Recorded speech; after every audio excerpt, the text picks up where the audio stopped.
नमस्कार, मैं हूं आपके साथ रोहित। 2019 महाराष्ट्र विधानसभा चुनाव शिवसेना और बीजेपी ने साथ मिलकर लड़ा था और बीजेपी ने 105 सीटें जीती थी और सबसे बड़ी पार्टी बनी थी। हालांकि बीजेपी का मुख्यमंत्री नहीं बन सका क्योंकि शिवसेना अड़ गई थी कि मुख्यमंत्री शिवसेना से ही होगा, जिसके बाद खूब तकरार हुई, कई मीटिंग हुई, लेकिन अमित शाह नहीं माने और उन्होंने सीधे कहा कि मुख्यमंत्री बीजेपी से ही होगा। हालांकि 50-50 का भी मामला बताया गया, लेकिन बात नहीं बन पाई, जिसके बाद शिवसेना ने बगावत कर दी और कांग्रेस और एनसीपी के साथ जाकर सरकार बना ली। मुख्यमंत्री बने उद्धव ठाकरे। हालांकि उद्धव ठाकरे की सत्ता ज्यादा दिन तक नहीं चल सकी क्योंकि एकनाथ शिंदे ने बगावत कर दी और बगावत के बाद उन्होंने शिवसेना को तोड़ दिया। और आज वक्त यह है कि शिवसेना उद्धव ठाकरे गुट है और दूसरा गुट है शिवसेना शिंदे गुट, जिसे असली शिवसेना बताया जा रहा है क्योंकि सिंबल उसी को मिला है। ऐसे में अब उद्धव ठाकरे लगातार बयानबाजी कर रहे हैं, मोदी सरकार पर निशाना साध रहे हैं, एकनाथ शिंदे पर निशाना साध रहे हैं और 2024 चुनाव से पहले जिस तरीके से वो तीखी बयानबाजी कर रहे हैं उससे साफ समझ आ रहा है कि वो उस चोट से अभी तक उबरे नहीं हैं जो कि बीजेपी और एकनाथ शिंदे ने उन्हें दिए हैं। इसीलिए 2024 के लिए जब विपक्षी एकता का महागठबंधन इंडिया बनकर तैयार हुआ, जिसमें 26 दल हैं और दूसरी तरफ एनडीए जो कि बीजेपी के नेतृत्व वाला है जिसमें 38 दल हैं, उसको लेकर जब उद्धव ठाकरे से सवाल किया गया तो उद्धव ठाकरे ने तीखा तंज कसा है और कहा है कि उन्हें 36 पार्टियों की जरूरत नहीं है क्योंकि उनके पास पहले से ही ईडी, इनकम टैक्स और सीबीआई है। अब उद्धव ठाकरे ये बयान देकर बताना चाह रहे हैं कि मोदी सरकार इन एजेंसियों के द्वारा ही विपक्ष पर निशाना साधती हैं और उनको अपने चंगुल में फंसा लेती हैं। आपको बता दें कि उद्धव ठाकरे से एक इंटरव्यू के दौरान सवाल किया गया जिसमें उन्होंने कहा कि ईडी, आयकर और सीबीआई ही 3 दल हैं जो एनडीए में मजबूत हैं। अब जब पूर्व मुख्यमंत्री उद्धव ठाकरे ने ऐसा बयान दिया तो इस पर राजनीति भी शुरू हो गई है। आपको बता दें कि 18 जुलाई को बेंगलुरु में विपक्षी दलों की बैठक हुई जहां विपक्षी गठबंधन को इंडिया नाम दिया गया और इसी इंडिया गठबंधन में शिवसेना उद्धव ठाकरे गुट भी शामिल है और इसीलिए लगातार उद्धव ठाकरे मोदी सरकार पर बयानबाजी कर रहे हैं और 2024 के चुनाव के लिए वो कह रहे हैं कि ईडी, सीबीआई उनके पास पहले से है, इसीलिए वो मजबूत हैं। तो आप इससे समझ सकते हैं कि किस तरीके से उद्धव ठाकरे इस वक्त लगातार मोदी सरकार के खिलाफ बयान दे रहे हैं। इसके अलावा उद्धव ठाकरे ने मुख्यमंत्री एकनाथ शिंदे समेत बागी विधायकों की भी खूब आलोचना की और उन्होंने कहा कि मैं हमेशा गद्दारों के झुंड के मुकाबले मुट्ठी भर वफादारों को तरजीह दूंगा। अब इससे आप अंदाजा लगाइए कि किस तरीके से उद्धव ठाकरे तीखी बयानबाजी कर रहे हैं और एकनाथ शिंदे की सरकार और मोदी सरकार पर निशाना साध रहे हैं और ईडी, सीबीआई को वो आगे रखते हुए तंज कस रहे हैं।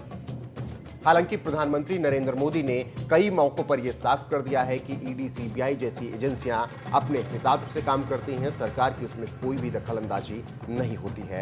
ऐसे में उद्धव ठाकरे के बयान पर आपका क्या कुछ कहना है? अपनी राय कमेंट कर हमें जरूर बताएं। साथ ही प्रधानमंत्री नरेंद्र मोदी ने सुरक्षा एजेंसियों को लेकर क्या कुछ कहा था कुछ दिन पहले, वो भी सुन लीजिए। प्रीमियम इन्वेस्टिगेशन एजेंसी के रूप में 60 वर्ष का सफर आपने पूरा किया है। ये 6 दशक निश्चित रूप से अनेक उपलब्धियों के रहे हैं।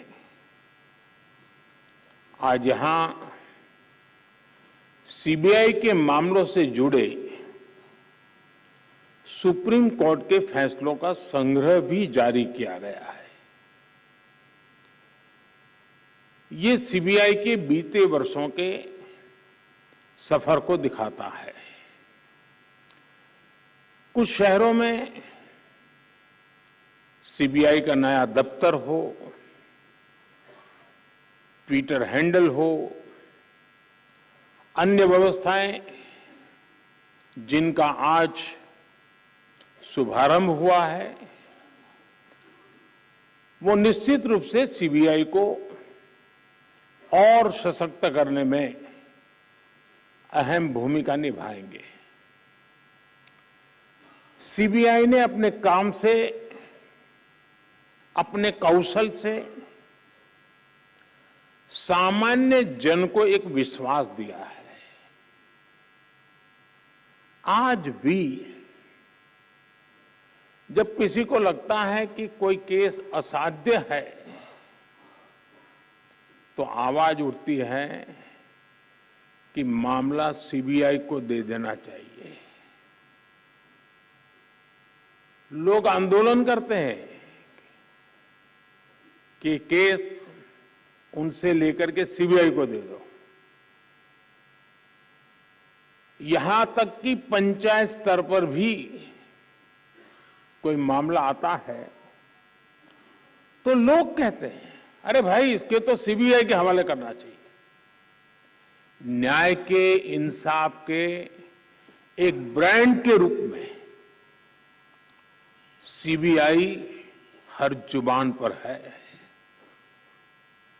सामान्य जन का ऐसा भरोसा जीतना कोई साधारण उपलब्धि नहीं है।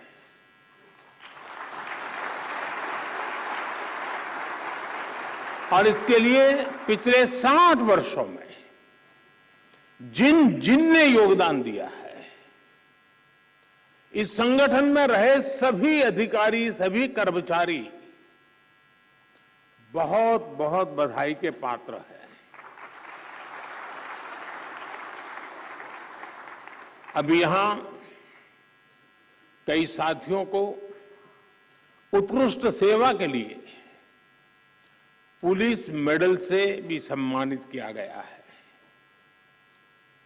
जिनका सम्मान करने का मुझे अवसर मिला है, जिनको सम्मान प्राप्त हुआ है, उनको, उनके परिवारजनों को मेरी तरफ से बहुत बहुत बधाई।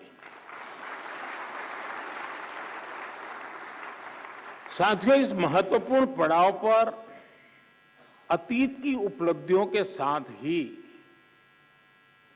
आने वाले समय की, भविष्य की चुनौतियों पर मंथन भी उतना ही आवश्यक है। आपने जो चिंतन शिविर किया है, इसका उद्देश्य भी अपने आप को अपग्रेड करना, अपने आप को अपडेट करना और इसमें पुराने अनुभवों से सीख लेते हुए भविष्य के रास्ते निकालने हैं, निर्धारित करने हैं। ये भी ऐसे समय में हो रहा है जब देश ने अमृत काल की यात्रा का आरंभ किया है। कोटि कोटि भारतीयों ने आने वाले 25 सालों में भारत को विकसित बनाने का संकल्प लिया है और विकसित भारत का निर्माण प्रोफेशनल और एफिशिएंट इंस्टीट्यूशंस के बिना संभव नहीं है।